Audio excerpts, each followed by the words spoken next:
How do I let my guard down being so independent? Because in the generation that we're in, it's hard to find a man that's as independent as me, that is honest, sweet, nice. It honestly doesn't matter how nice I am, how sweet I am, how honest I am, I still get done wrong. You just said in this generation it's hard to find a man, and you started naming these qualities. That's the problem right there, because we're not supposed to be finding men, we're supposed to be found by them.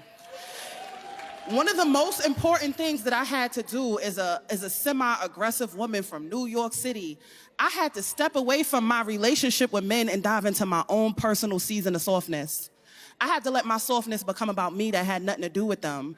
I had to define what femininity looked like for me and how to take those walls down on my own outside of a relationship before a man could come find me. Because when we're talking about relationships, everything is about alignment. Do you know what alignment means?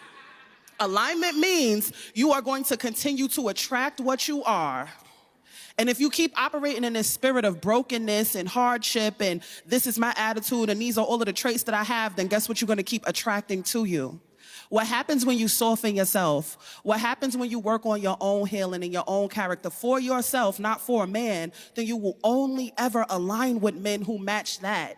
And you essentially become damn near invisible to all of the people that's gonna waste your time. I ain't been on a date in so long because the dating pool of men that I'm waiting to be found by have to come up to a certain level to reach me. You still at the level where the can reach you.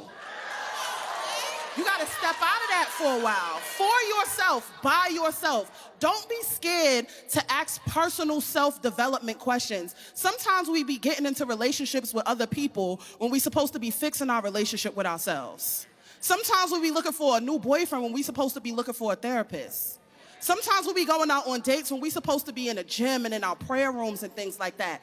Isolation is not a bad thing because it teaches you what you need for you before you can need that for anybody else. So in the spirit of having all of these walls up and having all of these bad experiences, at some point we got to look at ourselves and go, it can't be everybody.